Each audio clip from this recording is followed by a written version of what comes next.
میرے نبی نے فرمایا ہاں عمر میرے بعد ایک آدمی آئے گا، اس کا نام ہوگا اویس، اور وہ کرن کی شاخ سے ہوگا، اس سے دعا کرانا۔ علی آپ بھی، عمر آپ بھی۔ یا رسول اللہ کس لیے؟ کہ اس نے ماں کی ایسی خدمت کی ہے کہ جب ہاتھ اٹھاتا ہے اللہ اس کے ہاتھ خالی نہیں لوٹاتا۔ تو حضرت عمر نے پوچھا کون ہو بھائی؟ کہا جی میں مزدور ہوں۔ کہا تیرا نام کیا ہے؟ کہا جی اللہ کا بندہ۔ کہا ارے بھائی تیری ماں نے تیرا نام کیا رکھا ہے؟ اس نے تو نہ حضرت عمر کو دیکھا تھا نہ علی کو۔ وہ کہنے لگا بھائی تم کون لوگ ہو میرا انٹرویو کرنے والے؟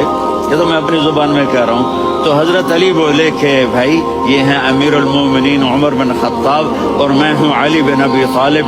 تو وہ ایسے کانپنے لگے، میں معافی چاہتا ہوں، میں پہلی دفعہ آیا ہوں، میں نے آپ کو دیکھا نہیں، فرمائیے آپ۔ حضرت عمر نے کہا ہاتھ اٹھا ہمارے لیے دعا کر۔ تو وہ رونے لگے۔